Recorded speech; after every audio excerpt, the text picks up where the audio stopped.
Okay, hi everyone. I wanted to give you a short pre-lab lecture about buffers. So the idea here is to introduce you to some concepts related to buffers. I'm aware that you have not discussed this yet in 118 in your chemistry lecture, but it's an important topic and is why we include it here. So what is a buffer? This is a buffer, but that's not what we're talking about. Buffers are solutions which can resist changes in pH upon addition of either acid or base. So I add some acid to it, but the pH doesn't change. And the reason that we include buffers here, why we study them, is that they are of central importance to biochemistry. Buffers ensure that biochemistry can occur in physiologically relevant conditions.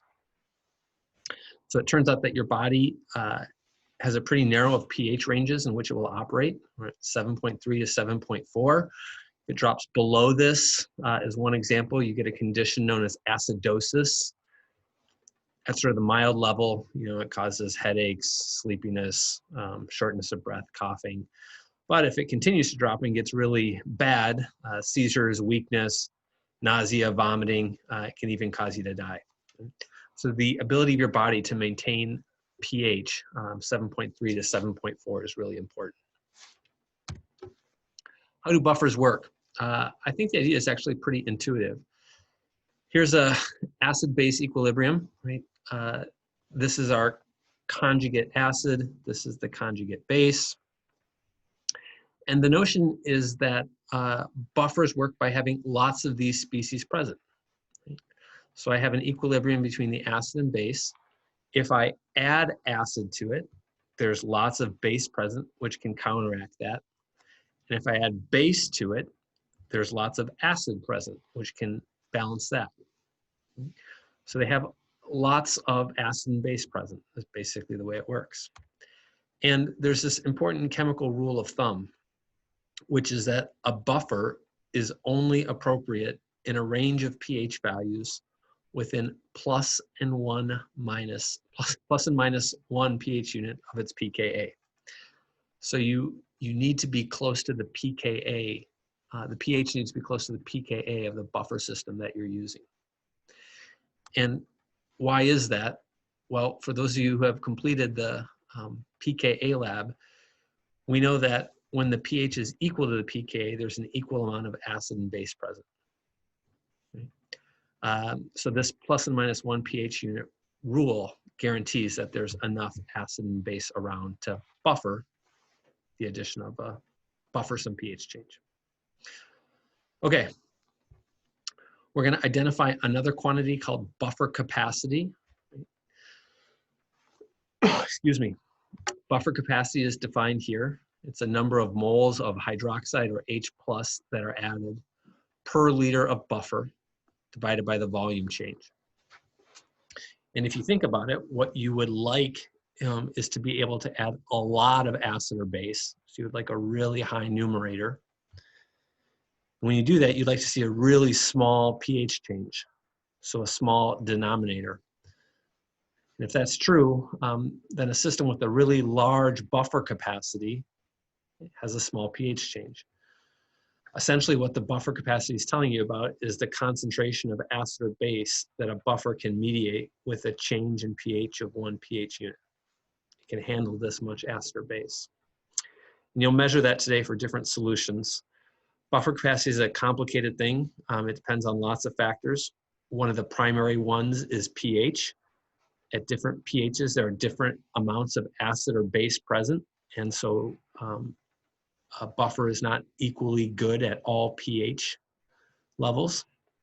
Other factors impact it as well, like ionic strength, temperature, etc. And you'll explore some of this in today's lab. All right, a note about preparing buffers. So this is from an anonymous biochemist. And if you're a biology-oriented person, you should probably pay attention here. This person said, "I will not hire anyone in my lab who can't make a buffer solution." The reason is buffers are so central to biochemistry and biology. If you can't make a trustworthy buffer solution, you can't really do any work in the lab.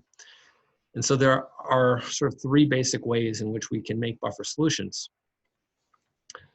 The first is to dissolve some solid acid in the water, check the pH, and then add a strong base until you hit the desired pH. So you start it acidic, you add strong base until you get the pH you want. You can do the complement, which is dissolve a solid base in water, check the pH, and then add a strong acid until you get to the desired pH. Or you can calculate the relative amounts of conjugate acid and base, check pH, and adjust as necessary.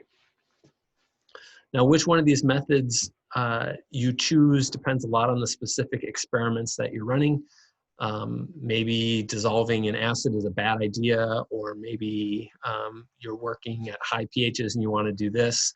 But what I want to emphasize to you is this right here. Right? There's one thing in common in all three of these methods, and that is to check pH. Whenever you make a buffer, you need to check the pH of the solution.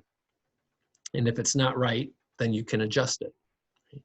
But you should never assume that everything kind of worked out. You always need to check your work and make sure that you've prepared your buffer appropriately. Now, the method we're going to use in this lab is number 3. And the basis for doing that is called the Henderson-Hasselbalch equation. Again, if you did the pKa lab already, you've seen this. If you haven't done it, you probably have not. You may actually want to go back and look at some of the lab manual notes on the pKa lab. It's also described in the buffers lab. This is the Henderson-Hasselbalch equation, and it has lots of uses. Right?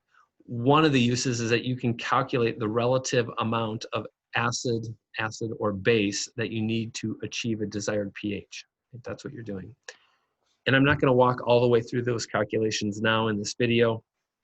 I will point out to you that you will need to do these type of calculations to complete table 1 of the lab report.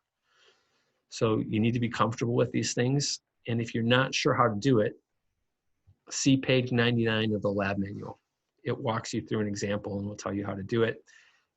If it's still not clear or you have any questions at all, please don't hesitate to reach out and get in touch with me. So email me if you have questions, and I'm happy to help.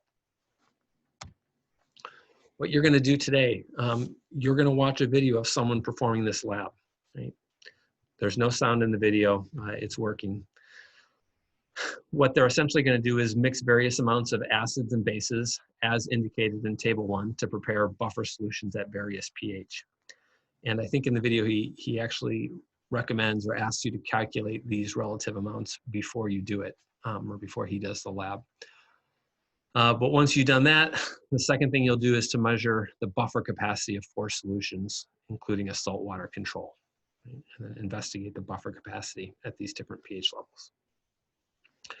You should record data in your lab notebook as it's shown on the video. You'll be able to capture some data. I'd like to point out that your notebook will include points for including the buffer lab. So you're expected to include this in your lab manual. This is not necessary for other remote labs. This is the only one, but you should include this one in your lab manual. Once you have all that data, you can complete the lab report and submit it as normal. One more addition to the lab report, which is you should make a plot of the theoretical and experimental pH versus volume of added base. So here's what that looks like. pH on the y-axis, volume of base on the x-axis. The data points that you've measured are isolated symbols or discrete symbols. Because you have the Henderson-Hasselbalch equation and can generate the theoretical pH at any volume of base, you should plot this as a smooth and continuous line. And so that's what your plot should look like. Isolated data points and a smooth and continuous line without data points for the theoretical prediction. One note, if you only use a theoretical prediction at these specific pH values, it won't come out very smooth. It'll look kind of kinky.